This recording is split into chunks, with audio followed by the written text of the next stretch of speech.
തിരുവിളയാടൽ പുരാണത്തിലെ അടുത്ത ഭാഗത്തിലേക്കാണ് നാം ഇനി പ്രവേശിക്കുന്നത്. വിവാഹത്തിനു ശേഷം പാണ്ഡ്യഭൂപനായ സുന്ദരേശൻ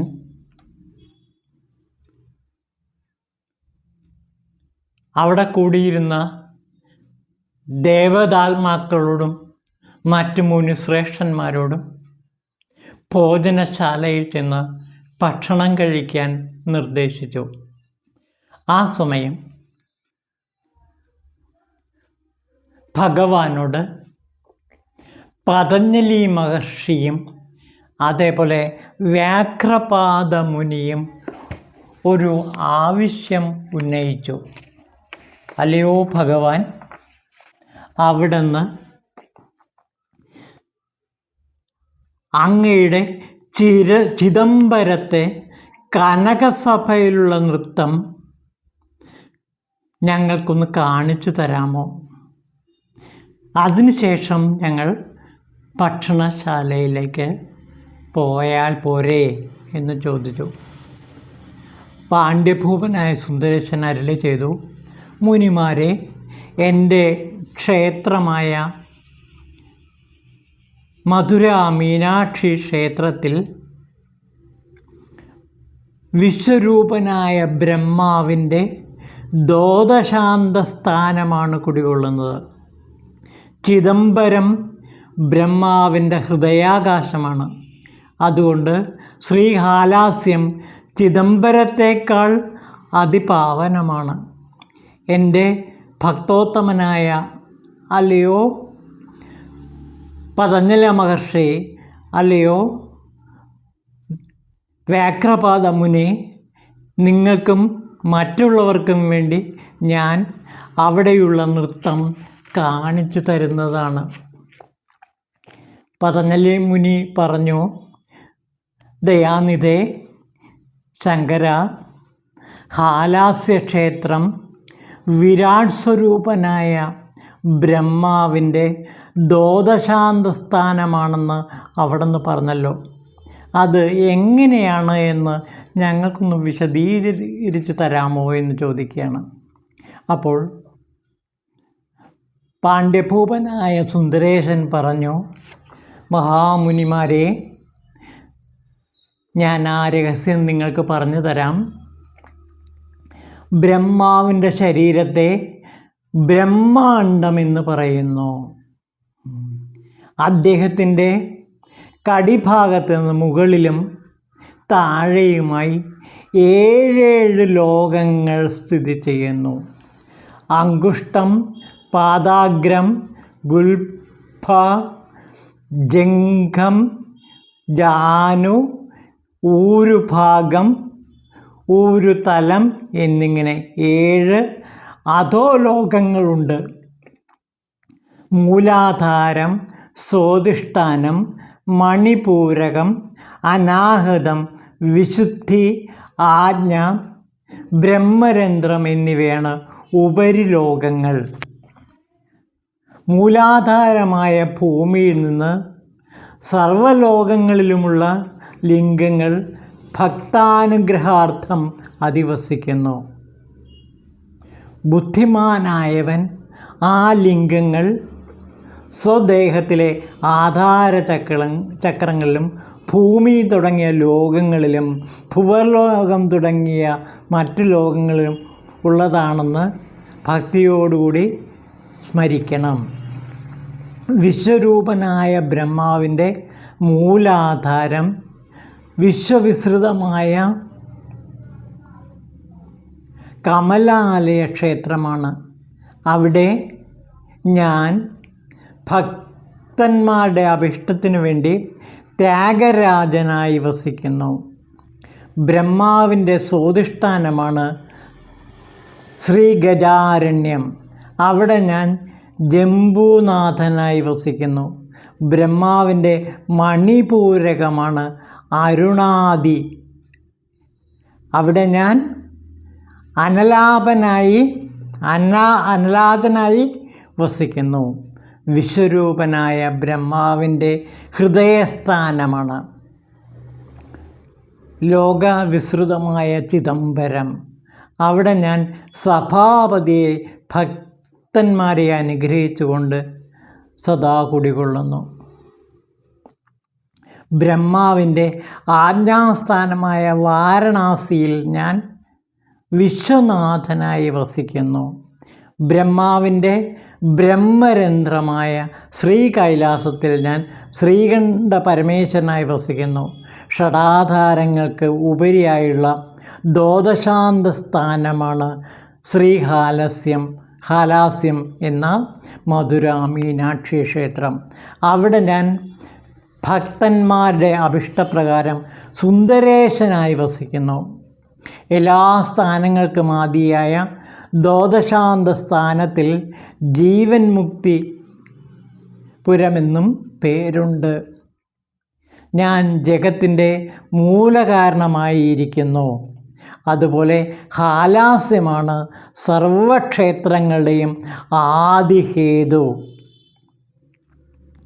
എനിക്ക് അനേകം മൂർത്തിഭാവങ്ങളുണ്ട്. പക്ഷേ അതിൽ വച്ചെല്ലാം ശ്രേഷ്ഠം താണ്ഡവമൂർത്തിഭാവത്തിൽ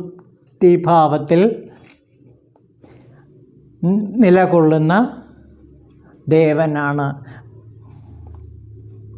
ആധാരചക്രങ്ങളിൽ വച്ച് ശ്രേഷ്ഠമായിരിക്കുന്ന ദ്വാദശാന്തത്തിലെ നൃത്തം അത്യുത്കൃഷ്ടവും ആദ്യന്തങ്ങളില്ലാത്തതുമാകുന്നു. അത് അവ്യക്തവും ജ്യോതിർമയവും യോഗീന്ദ്രന്മാർക്ക് കൂടി വ്യക്തമായി ധരിക്കാൻ സാധിക്കാത്തതും മോക്ഷദായകവുമാണ്. അപ്രകാരമായ നിഷ്കളമായ താണ്ഡവ നൃത്തത്തെ ഞാനിതാ നിങ്ങളുടെ മുമ്പിൽ പ്രദർശിപ്പിക്കാൻ പോവുകയാണ് എന്ന് പറഞ്ഞ് സുന്ദരേശൻ ഹാലാസ്യ ക്ഷേത്രത്തിൻ്റെ പുരോഭാഗത്തുള്ള മണ്ഡപത്തിൽ സങ്കല്പമാത്രം കൊണ്ട് ഒരു രജതസഭയും കാഞ്ചനപീഠത്തെയും നിർമ്മിച്ചു. പിന്നെ കോപാരുണ നേത്രമായ അപസ്മാരത്തിൻ്റെ മുകളിൽ അഭയപ്രദമായ ദക്ഷിണപാദമൂന്നി ലോകാനുഗ്രഹാർത്ഥം വാമപാദം അല്പം ഉയർത്തി താണ്ഡവ നൃത്തം ആരംഭിച്ചു. നൃത്തവേളയിൽ ഭഗവാന്റെ ജട കെട്ടഴിയുകയും ഗംഗാജലം അല്പാൽപമായി ഭൂമിയിൽ പതിക്കുകയും ചെയ്തു. ആഭരണാദികൾ സ്ഥാനങ്ങളിൽ നിന്ന് അല്പം തെന്നിമാറി. ഇത് കണ്ടു നിൽക്കുന്നവരെ ഭക്തിയുടെ ഉന്മത്ത ലഹരിയിലേക്ക് ഈ നൃത്തം നയിപ്പിച്ചു. അവർ ഭക്തിയോടുകൂടി ആനന്ദാശ്രുക്കൾ പൊഴിക്കുവാൻ തുടങ്ങി. ഭക്തിപാരവശ്യം കൊണ്ട് അവിടെ കൈകാലുകൾ കുഴയുവാൻ തുടങ്ങി. പരമാനന്ദാബ്ധിയിൽ മുഴുകിയ താപസേന്ദ്രന്മാർ ഭഗവാനെ കുമ്പിടുകയും കൈകൾ കൂപ്പി തൊഴുകയും ചെയ്തു.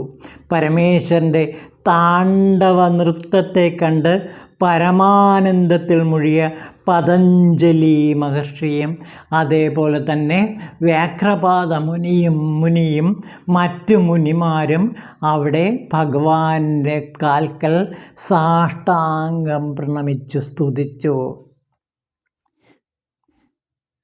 സുന്ദരേശൻ അവരോട് പറഞ്ഞു, മഹാമുനിമാരെ,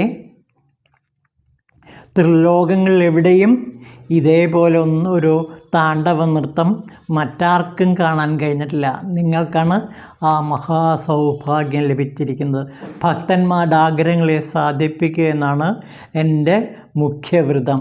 ദ്വാദശാന്ത സ്ഥാനത്ത് താണ്ഡവമൂർത്തിയെ ധ്യാനിച്ചുകൊണ്ട് അങ്ങ് അവിടെ വസിക്കുക. ബ്രഹ്മാവ് സർവ്വലോകത്തിലും ശ്രേഷ്ഠനാകുന്നു. അപ്പോൾ ഇവിടെ ഭഗവാൻ പറയുകയാണ്, നിങ്ങളുടെ ശരീരം തന്നെയാണ് ദ്വാദശാന്തത്തിൽ താണ്ഡവ നൃത്തം നടത്തിയത്. അപ്പോൾ നമ്മുടെ ശരീരം ബ്രഹ്മാണ്ഡമാണ് എന്ന് മനസ്സിലാക്കുക.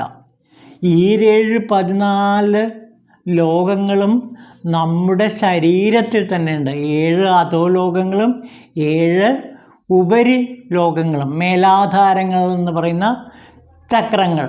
ആ ആധാര ചക്രങ്ങളിലൂടെയെല്ലാം ശിവൻ കടന്നു പോകുന്നതായിട്ട് സങ്കല്പിച്ച് ദ്വാദശാന്തത്തിൽ ശിവനൃത്തം, ശിവതാണ്ഡവ നൃത്തം നമുക്ക് കാണുന്നതായി സങ്കല്പിച്ച് ധ്യാനിച്ചാൽ തീർച്ചയായിട്ടും നിങ്ങൾക്ക് മോക്ഷം കിട്ടുമെന്നാണ് ഭഗവാൻ ശിവൻ ഇവിടെ പറയുന്നത്. അഗസ്ത്യൻ പറയുകയാണ് എന്നിട്ട് അവസാനം, മുനിമാരെ, ഭഗവാൻ സുന്ദരേശൻ്റെ ഈ ലീലയെ ഞാൻ നിങ്ങൾക്ക് പറഞ്ഞു തന്നിരിക്കുന്നു. ഇത് കേൾക്കുകയോ പഠിക്കുകയോ ചെയ്യുന്നവർക്ക് സർവമംഗളങ്ങളും ഉണ്ടാവും, സർവ കാമങ്ങളും സാധ്യമായി വരും. മാത്രമല്ല സർവജ്ഞനായ സുന്ദരേശനിൽ അന്ത്യകാലത്ത് സായുജ്യമുക്തിയെയും നിങ്ങൾക്ക് പ്രാപിക്കാൻ സാധിക്കും. അപ്പോൾ സായുജ്യമുക്തി കിട്ടും ഈ ശിവതാണ്ഡവ നൃത്തം ദർശിച്ചാൽ എന്നാണ് അഗസ്ത്യ മഹാമുനി മറ്റ് മുനിശ്രേഷ്ഠന്മാരോട് പറയുന്നത്. അത് നമ്മുടെ ശരീരത്തിൽ തന്നെയുള്ള ദ്വാദശാന്തത്തിലുള്ള ശിവതാണ്ഡവത്തെയാണ് നാം ഇവിടെ കാണുന്നത്.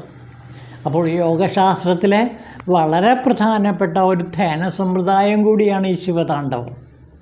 ദ്വാദശാന്തത്തിൽ, ശിരസിൻ്റെ ഏറ്റവും മുകളിലുള്ള ദ്വാദശാന്തത്തിൽ ശിവതാണ്ഡവം സങ്കല്പിച്ചുകൊണ്ട് അത് ദർശിച്ചുകൊണ്ട് ധ്യാനിക്കുകയാണെങ്കിൽ, അങ്ങനെയുള്ള ശിവതാണ്ഡവത്തെ ദർശിച്ചുകൊണ്ടാണ് ധ്യാനിക്കുന്നത് എങ്കിൽ നമുക്ക് ശിവസായുജ്യം തന്നെ കിട്ടുമെന്നാണ് പറയുന്നത്. അപ്പോൾ യോഗശാസ്ത്രത്തിലെ വളരെ പ്രധാനപ്പെട്ട ഒരു സാധനാ സമ്പ്രദായത്തെക്കുറിച്ചിട്ടാണ് ഈ ഭാഗത്ത് പാണ്ഡ്യഭൂപനായ സുന്ദരേശൻ പതഞ്ജലി മഹർഷിക്ക് പറഞ്ഞു കൊടുക്കുന്നത്. ആരാണ് ഈ പതഞ്ജലി മഹർഷി എന്ന് കൂടി ഓർക്കുക. മാത്രമല്ല പതഞ്ജലി മഹർഷിയും അതുപോലെ വ്യാഘ്രപാദ മുനിയും ദ്രാവിഡ ദേശവുമായി അഭേദ്യമായി ബന്ധപ്പെട്ടവരാണ്. അവരുടെ സമാധി സ്ഥലങ്ങൾ തന്നെ കേരളത്തിലാണ്. പതഞ്ജലി മഹർഷിയുടെ സമാധിയും അതേപോലെ തന്നെ വ്യാഘ്രപാദ മുനിയുടെ സമാധിയും നമുക്ക് കേരളത്തിൽ തന്നെ ദർശിക്കാൻ കഴിയും. വളരെ പ്രശസ്തമായ സമാധി സ്ഥലങ്ങൾ ഇന്നും ഭക്തന്മാർ സന്ദർശിക്കാറുണ്ട്. അപ്പോൾ ഇങ്ങനെയൊക്കെയുള്ള ചരിത്രപരമായ സത്യങ്ങൾ കൂടി ഈ ദ്വാദശാന്ത ശിവതാണ്ഡവത്തിൽ ഉൾക്കൊള്ളുന്നു എന്ന് മനസ്സിലാക്കുക. അപ്പോൾ നമ്മുടെ ശരീരത്തിൽ നടക്കുന്ന ഈ പ്രക്രിയ ധ്യാനവേളയിൽ നമുക്ക് തന്നെ ആസ്വദിക്കാവുന്നതാണ്. നമ്മുടെ തന്നെ ശിരസിൻ്റെ ഏറ്റവും മുകളിലുള്ള ദ്വാദശാന്തത്തിൽ ശിവതാണ്ഡവം കണ്ട് ധ്യാനിക്കുകയാണെങ്കിൽ നമുക്ക് ശിവസായുജ്യം ലഭിക്കുമെന്നാണ് ഇവിടെ അഗസ്ത്യ മഹാമുനി പറയുന്നത്. മറ്റാരുമല്ല, ഏറ്റവും മഹാമുനിശ്രേഷ്ഠനായ അഗസ്ത്യ മഹാമുനിയാണ്. ദ്രാവിഡ ദേശത്തിൻ്റെ മുഴുവനും ദേവനായ ശിവൻ്റെ തന്നെ പ്രതിരൂപമായ ശിവൻ്റെ തന്നെ ആത്മസത്തയായ അഗസ്ത്യ മഹാമുനിയാണ് ഈ ശിവതാണ്ഡവ നൃത്തം നമുക്ക് കാണിച്ചു തന്നത്. ഇത് കാണാൻ പറ്റുക, ഇതിനെപ്പറ്റി പറയാൻ പറ്റുക എന്നുള്ള ഈ മഹാഭാഗ്യം ജീവിതത്തിൽ അപൂർവമായി കിട്ടുന്ന സൗഭാഗ്യ നിമിഷമത്രേ. ഓം ശിവായ നമഃ.